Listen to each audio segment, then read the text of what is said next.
Bonjour,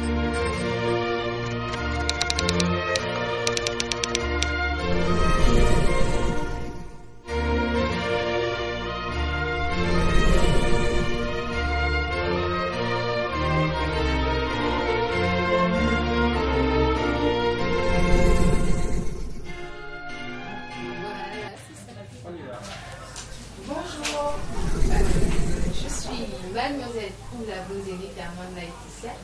Je suis accompagnée de mon binôme, Mademoiselle Mouba Moussoni Norich Leïla. Nous sommes là aujourd'hui dans le but de diriger des entretiens auprès des entrepreneurs confirmés afin de développer l'esprit d'entrepreneuriat et de susciter l'envie d'entreprendre. Alors notre entrepreneur confirmé va se présenter. Alors bonjour Mademoiselle Oulabou, je me nomme Sila Kadidjatou. Merci Mademoiselle Kadi. Alors déjà on aimerait bien que vous nous racontiez tout ce que vous avez fait jusqu'aujourd'hui pour pouvoir créer cette petite entreprise. Merci Mademoiselle Oulabou.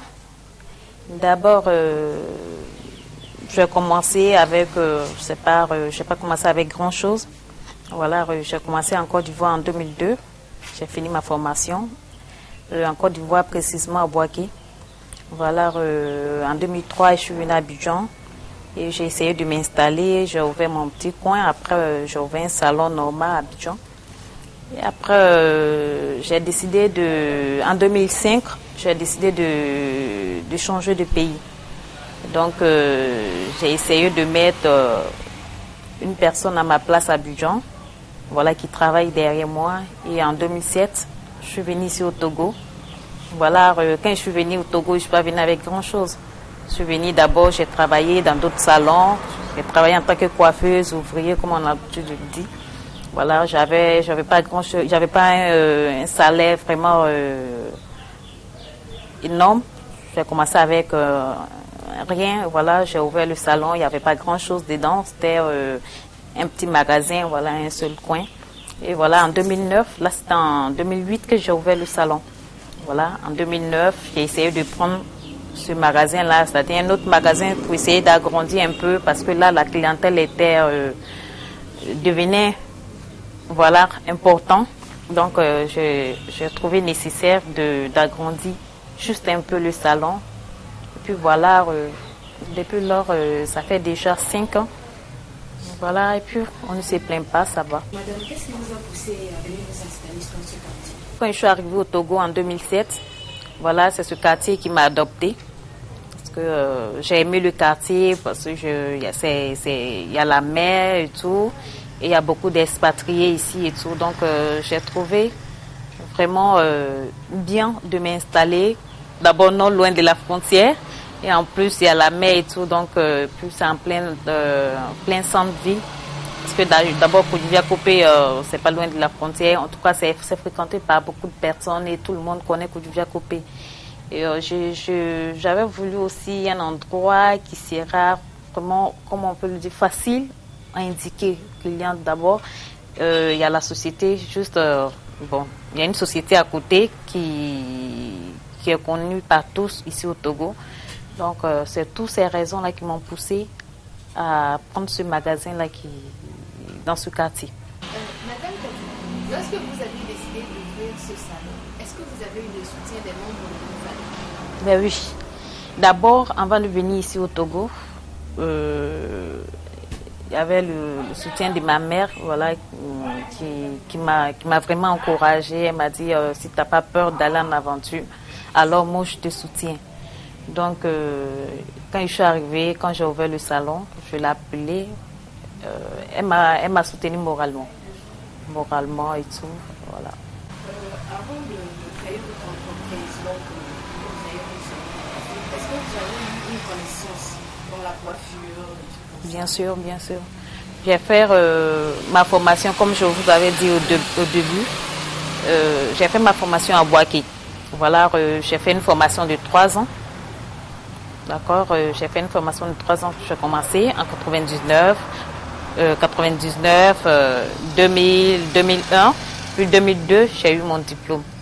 Voilà. Après votre expérience, quelles sont les qualités pour pouvoir bâtir avec succès une entreprise? D'abord, je dirais, c'est le courage pour pouvoir bâtir une entreprise et tout, n'importe laquelle, que ce soit une société, que ce soit un salon, je ne sais pas. C'est le courage et la foi, la persévérance aussi, parce que au départ, ce n'est pas facile, tu sais, quand on ouvre un coin, au début, tu n'es pas connu, tu vois, donc je dirais la persévérance et d'abord le métier que tu as appris, voilà, il faut vraiment avoir la connaissance de ce que tu as appris. Et en plus de ça, parce que tu ne peux pas avoir la foi et puis dire non que voilà, tu ne connais pas ton métier et dire non que voilà, ça ira. D'abord, si tu connais ton métier, tu sais ce que tu fais, avec la foi et la persévérance, ça va. Ça marche. On remarque bien que dans votre salon, il y a des employés. Comment vous avez fait pour pouvoir les trouver, quoi?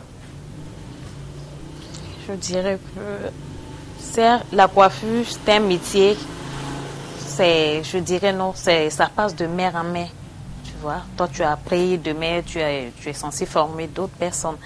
Voilà, au début, j'avais vraiment beaucoup d'apprentis. Et tous ces apprentis-là, ils ont fini les formations, ils sont partis. D'abord, les apprentis, elles viennent. Les ouvriers, bon, dans nos métiers, quand ça marche beaucoup, tu as besoin des maîtres d'œuvre. Voilà, tu embauches d'autres personnes, voilà, selon la clientèle que tu as. Et tu acceptes de former d'autres personnes. Voilà, celles-là qu'on forme, elles-mêmes, elles s'approchent de nous, voilà. On signe des contrats pour pouvoir prendre le métier. Par contre, celle-là que tu embauches, c'est toi-même, tu lances voilà, l'appel d'œuvre, elle vient. Voilà. Pour votre entreprise, avez-vous mis en place une protection sociale pour pouvoir, en cas d'incendie ou de vol, pour que par la suite l'État puisse vous rembourser? Moi, non. Parce que d'abord, au départ, quand je suis arrivée, j'étais pas dans le but de rester, tu vois. Je voulais ouvrir un coin et former d'autres personnes, les laisser dedans, aller encore ailleurs. Voyez-vous. Donc, ce qui fait que, en tout cas pour le moment, je n'ai pas vraiment pensé à ça. Comme vous m'avez, disons, ouvert les yeux. Tu vois, donc je pense que d'ici la fin d'année, Inch'Allah, voilà, ma prière est qu'il n'y a pas de vol. Est-ce que vous pourriez nous faire des étapes qu'il faudrait peut-être faire, le cheminement pour pouvoir arriver à ça? D'abord, je dirais, pour ouvrir une entreprise, pour investir dans une entreprise, il ne faut pas investir avec beaucoup. Le business, on n'investit pas gros et puis après attendre que ça marche pour pouvoir récupérer. On investit juste un peu. Au fur et à mesure, on essaie d'améliorer quand on veut vraiment avancer. Voilà, surtout quand c'est un débutant et tout. Donc, c'est que moi, je voudrais dire aux gens qui veulent ouvrir des sociétés, je sais pas, des salons d'esthétique, de commencer doucement et de le faire bien. Tout ce qu'on fait, il faut le faire bien. Aller doucement, pas se presser, tu commences, tu fais bien ton travail, tu respectes ta clientèle, tu respectes tout le monde, tes ouvriers, tes apprentis, tu respectes tout le monde. Et avec le temps, ça va donner. Voilà, c'est tout. Nous sommes arrivés au terme de notre entretien. Nous retiendrons tout simplement que pour créer une entreprise, il faut d'abord avoir la passion de ce qu'on veut faire. Et en même temps, être capable de se distinguer des autres, pouvoir identifier le besoin et être également capable de le solutionner.